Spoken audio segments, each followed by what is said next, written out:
The Newberry Library exhibition, Mapping Outside the Lines, showcases how map makers have developed a wide variety of lines to bring our world to life. The exhibition features dozens of diagrams, drawings, engravings, and lithographs, the majority from the Newberry's map collections, which number in the hundreds of thousands. Mapping Outside the Lines is free, open to all, and runs through February 14th, 2026 at the Newberry Library. For more information, visit newberry.org. Today on CityCast Chicago, Broadview protesters were in federal court this week. What's next for the millions who rely on affordable healthcare assistance? And Chicagoans continue to show up for one another during this time of need. It's Friday, November 14th. I'm Jacoby Cochran, and this is what Chicago's talking about.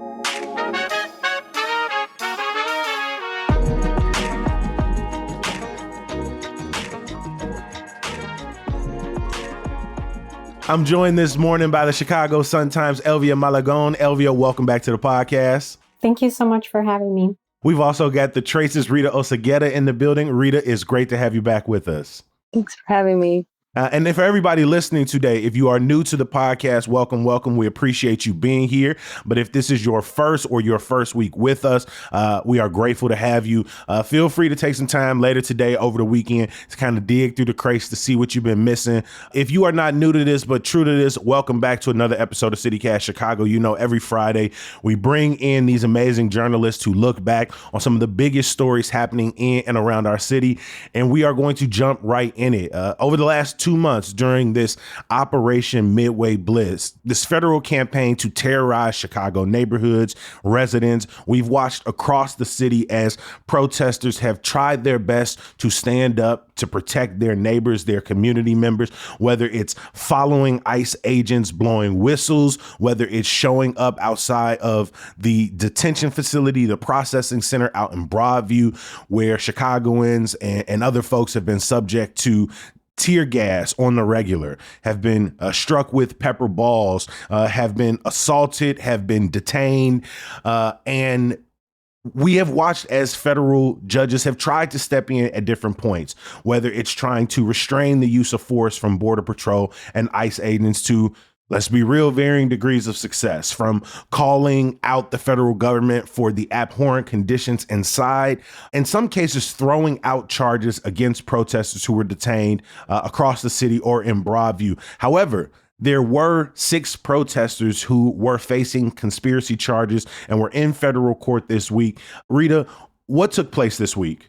Yeah, so the story that I've been following and the story that came out on Block Club Chicago was the indictment of these protesters that they're calling the Broadway Six. And this includes congressional candidate Kat Abou-Gazaleh. So we are seeing our leaders in our community being indicted for conspiracy charges, federal conspiracy charges. And, you know, the story just brings up a lot of ideas of like, what does that mean for regular people who are trying to protest? And what does it mean when you try and do a peaceful protest? And then how quickly that narrative can be changed through the federal government and used against protesters to try and depict them as violent, as we've seen many times. But then luckily we're in the new age where there's cameras, there's cell phones everywhere recording, and the videos come out and we see what they say happened is actually not true. I'm really curious what's going to happen in this case and see how the judicial branch is going to kind of balance out the actions of the federal branch. So we'll see what happens. No, one thing is clear, as you've pointed out, as we've talked about on the show for months and months and months at this point, is in addition to being a violent on the ground campaign that is sort of indiscriminately arresting people based on racial profiling, based on their legal status, based on whether or not they were protesting. You know, one thing's been clear is this is also a full scale propaganda campaign.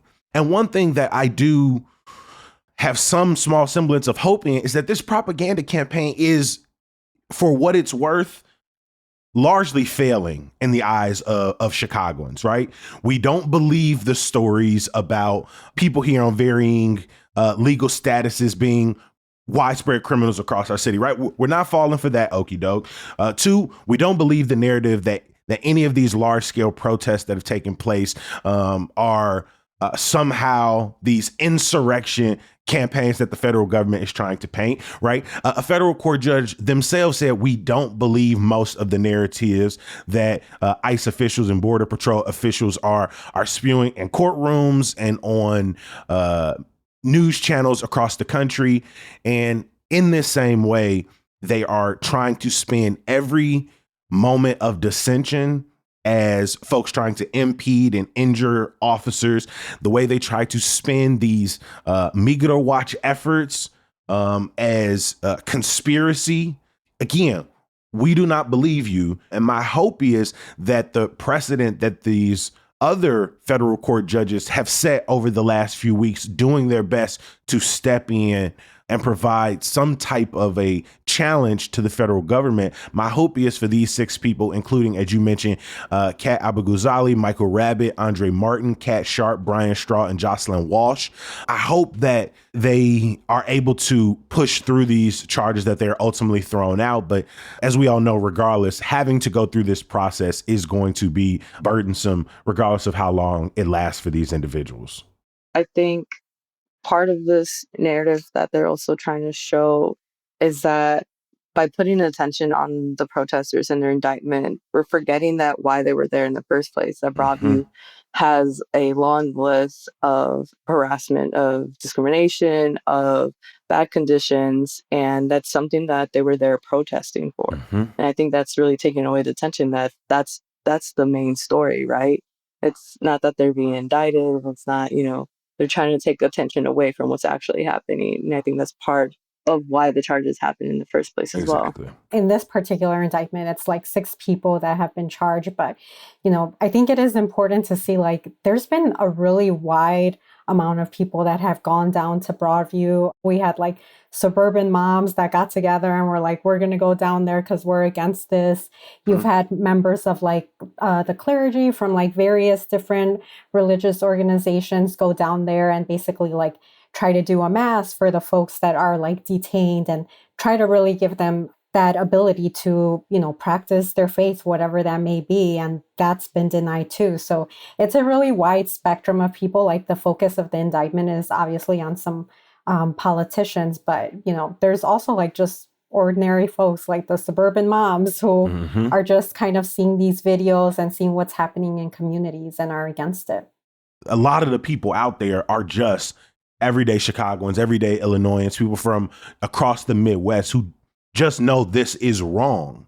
This is full-scale authoritarianism, discrimination, racial profiling, harassment. We can go right. This is violence. And again, as the story will focus onto these individuals, I appreciate how both of you want to continue to remind us to keep our nuance here, to keep the focus on what really matters.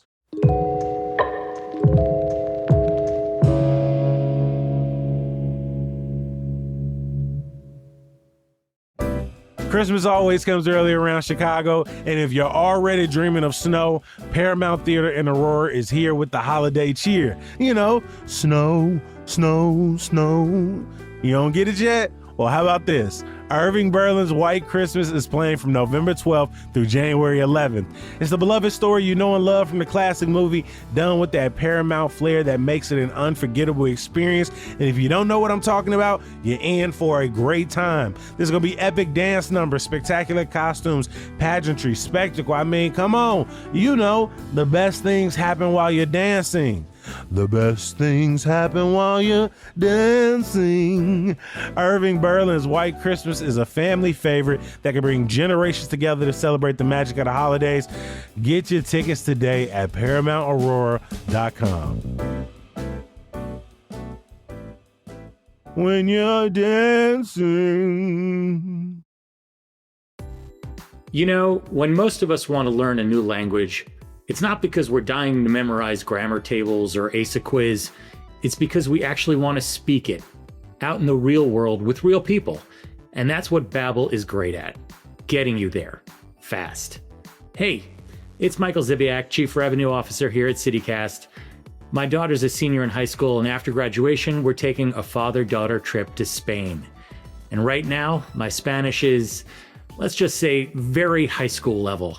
Shout out to Senior Patty from Syosset High School. You tried.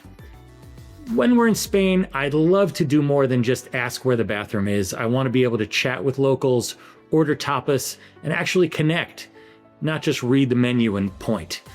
So I'm starting with Babbel.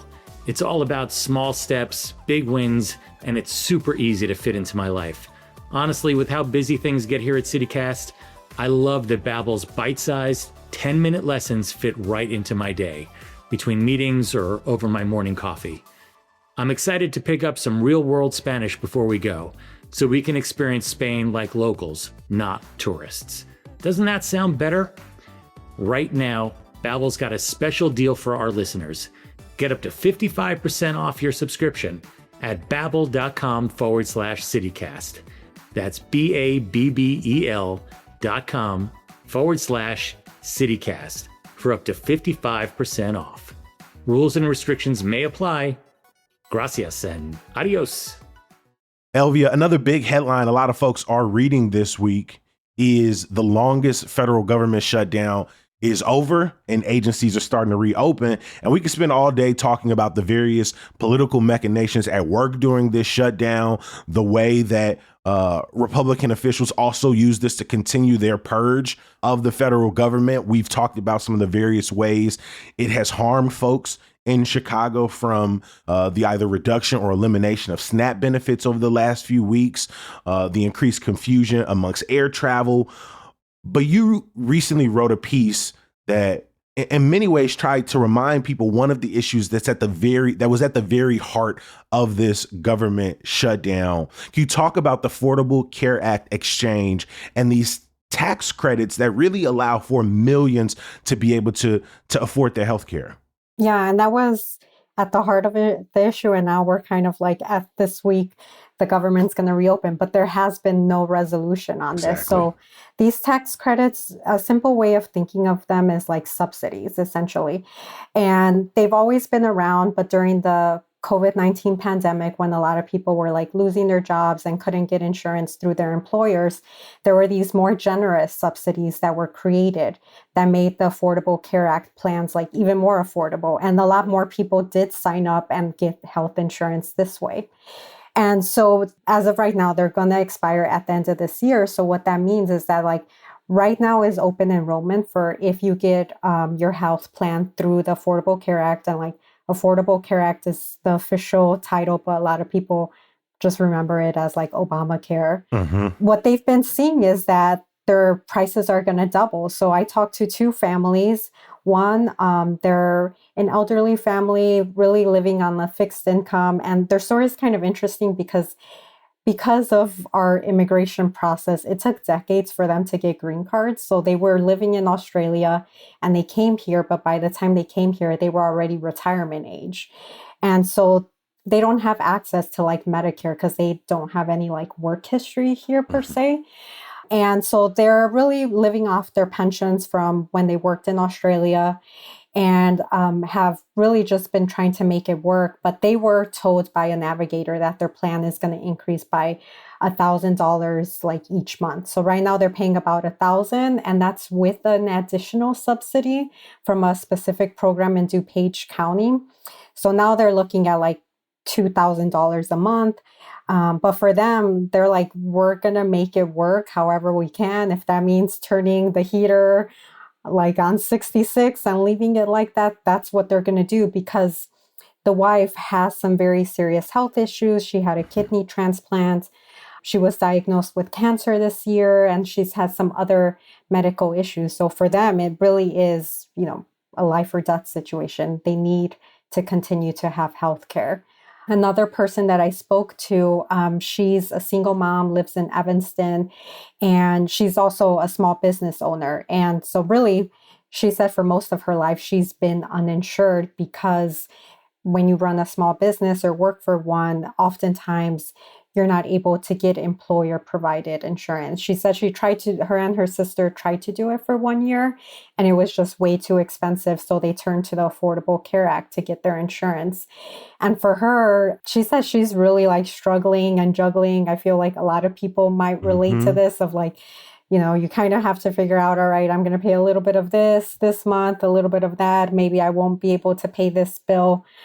So she's already in that predicament, and she thinks that her health insurance will really rise to be more than $1,000, which for her is just unaffordable. So she's spending the next couple weeks just really trying to get as many like preventative care screenings as she can. Her family has a history of cancer, so that's a huge concern for her, is to like make sure she's getting cancer screenings to if something comes up, so she could take action right away.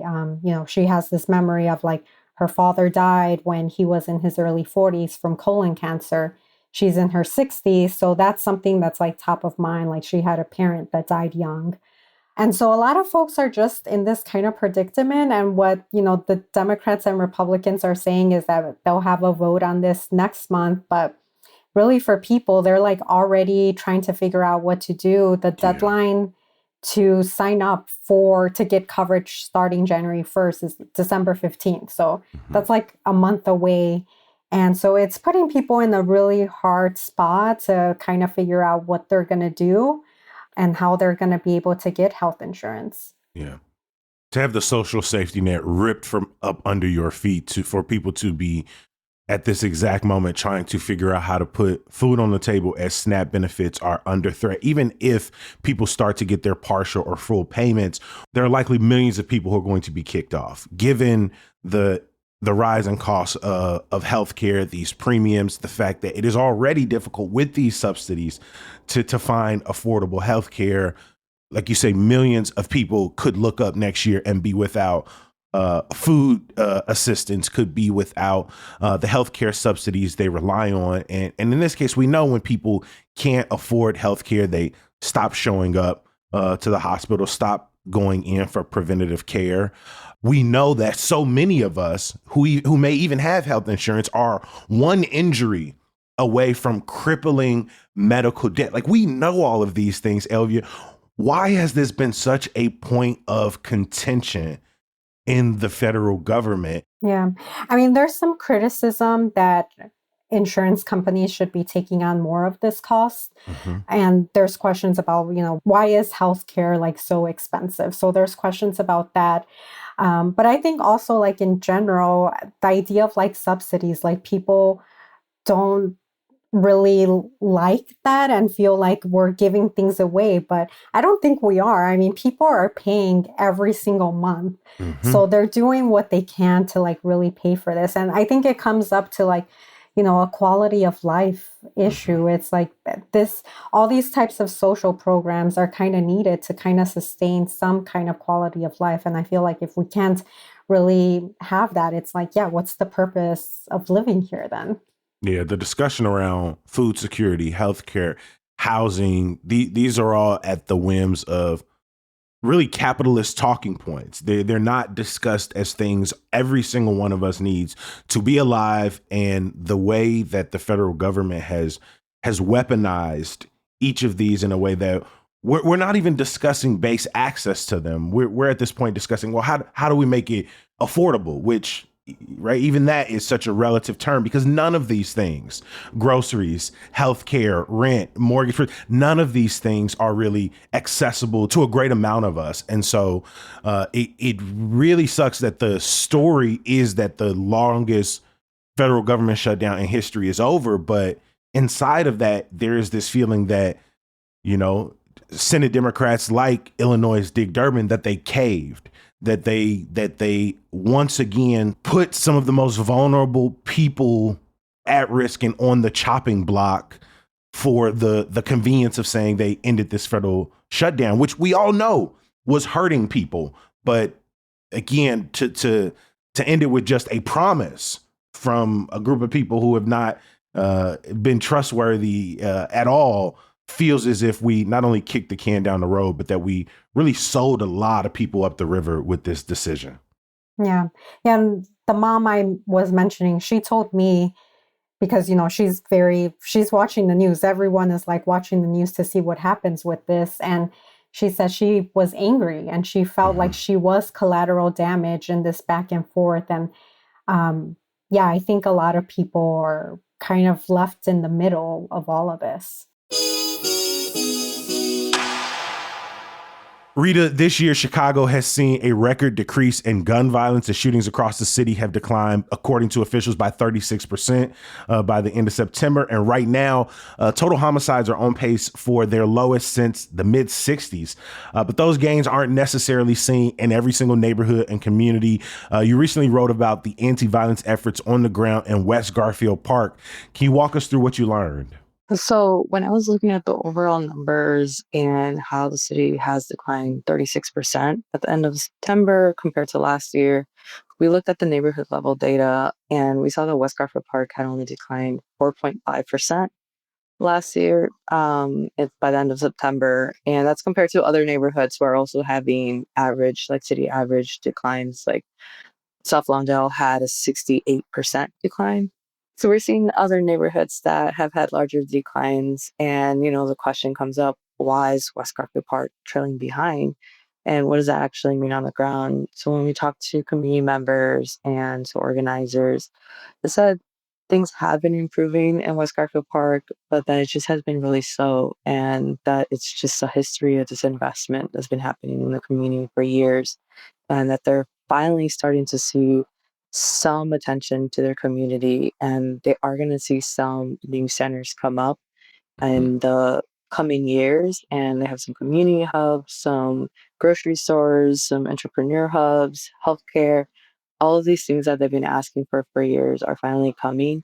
So maybe they will see those numbers decline at that neighborhood level once these things are out. But for now, it's still people trying to make it by, trying to survive, and you see that results in violence when people don't have their social needs met, like we were talking about earlier, and violence occurs. And you can see when you pull at those fabrics of the social systems that we have, then how violence can go up during those times and Mhm. how when people's needs aren't met, then violence occurs.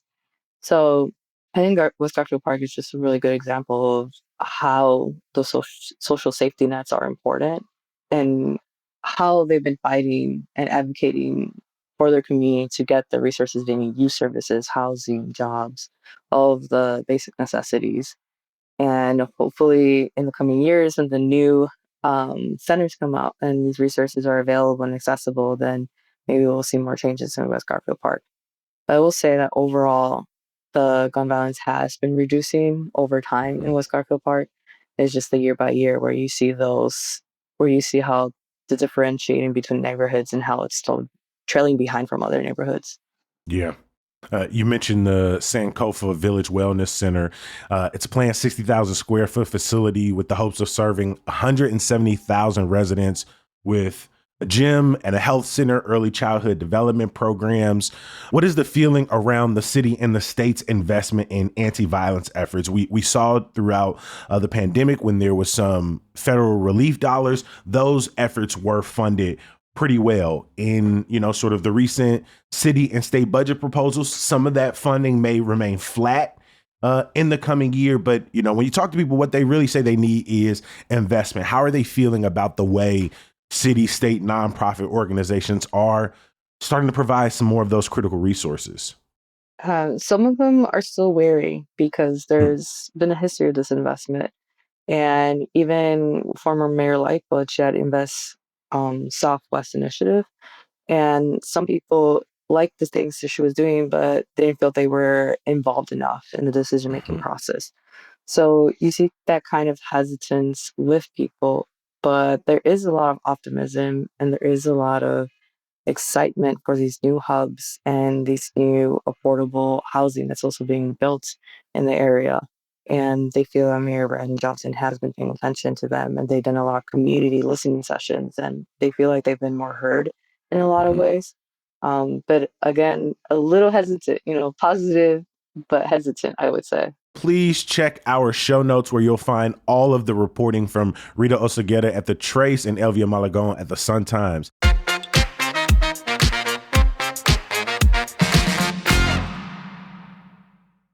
Guess what? CityCast has some news. I'm Sean McPherson, the host of CityCast Twin Cities. And I'm Jane Sihu, and I'm the host of CityCast Seattle. Hey, if you have a friend in one of our cities, can you text them for us? Yeah, something, simple like, hey, how's that rash doing? And do you listen to podcasts? Because I have one you're definitely going to like. After that, tell them that CityCast has helped you become more informed, more involved, and more connected to your amazing city. We're going to help that person you know in Seattle who's been trying to make friends. And we're also going to do that for that guy you only kind of knew in college who moved back to the Twin Cities after graduation. Don't we all have that guy? Yeah, and usually that guy is named Todd. So did you text them yet? Jane, let's just wait a minute. We don't want to rush anybody. We'll do a little small talk. How's everything going in Seattle? Beautiful, beautiful. Fall leaves popping. How about Twin Cities? Today, beautiful and sunshiny in St. Paul. Okay, Jane, I bet they are done texting by now, and I just want to remind them, hey, you, please tell that friend to subscribe to CityCast Twin Cities or Seattle, wherever you get your podcasts. Or if you don't want to text them and you're really just on Instagram sending them DMs all the time with like funny videos, send them a DM of our latest videos. You can find us at CityCast Twin Cities or CityCast Seattle on Instagram. Thanks. Every single episode of CityCast Chicago ends the same way, and that is with some good news. Elvia, what is your good news for CityCast Chicago today? I think my good news is, well, first, the SNAP benefits should be coming to everyone. The state said by next week, everyone should get their full payment for November. So that's good. But then also, in reporting about SNAP, I've been talking to folks who are really doing whatever they can. One woman was like baking bread and dropping it off at her community pantry. There was like a yoga studio that was making sandwiches for folks, and I was talking to someone who works in Austin who was saying that they've really seen the mobilization of like churches, community groups, folks who are like basically working overtime, volunteering their time on the weekends to do the food box drop-offs. And I think that's really inspiring to see how people are coming together and how people are seeing that there is a need and basically saying, okay, we're going to step up and we're going to do whatever we can to like really keep people fed and make sure that people are able to get some kind of meal and are able to continue living. So I think that gives me hope in a time of, so much, again, like you mentioned at the start of this, so much violence that we've experienced and we've been exposed to. But I think we also have been exposed to what does community care look like. And I think that's really inspiring. Yeah, every time I walk past a restaurant, a community organization, or just somewhere that has some form of solidarity in their windows, whether it's Know Your Rights, whether it's a local food drive that they're putting on, if they're participating in Whistle Mania, helping pack some of those whistle kits in and around the city. Like you said, it has brought me a lot of hope and a lot of comfort in a time of extreme violence. And it warms my heart to see how quickly Chicagoans have been willing to mobilize across this year. This weekend, the National Puerto Rican Museum is hosting a holiday pantry bag where people can kind of come drop things off today and tomorrow. And if people need to pick those up, they can come in from 11 to 1 on Saturday. Back of the Arts Coffee is hosting a whistle assembly event on Sunday. There's a winter item drive at the Paradise Garden Logan Square hosted by Logan Square Mutual Aid. There's a holiday toy drive at the Irving Park Food Pantry, or food drive at the Ramova Theater this weekend. I will drop links in the show notes, but as you pointed out, Elvia, if you have any way that you can participate, whether it is physically showing up to one of these events and kind of helping organize things, if it's sending money, if it's donating clothes during this wintertime, find the ways you could participate. You can be a better neighbor, and please get out there and let your voice be heard as much as possible. Rita, over to you. What is your good news for us at CityCast today? Yeah, so I saw in the news that hundreds of immigrants who've been arrested unlawfully are going to be released on bond. And while the whole situation is sad in itself, I feel like a little bit of good news is always good news. Hmm. Seeing hope in the situation. And I think just showing like that the courts are meeting up with the correct narrative of what's happening. Like these are not criminals that are being arrested. And despite what they keep saying that this is who they're going after, like they're going after criminals, the worst of the worst, all the things they say, like this is not true. And the court are showing that. And I think that is great news. And whenever I mean anything like fights against that narrative, I think that's a win for our city.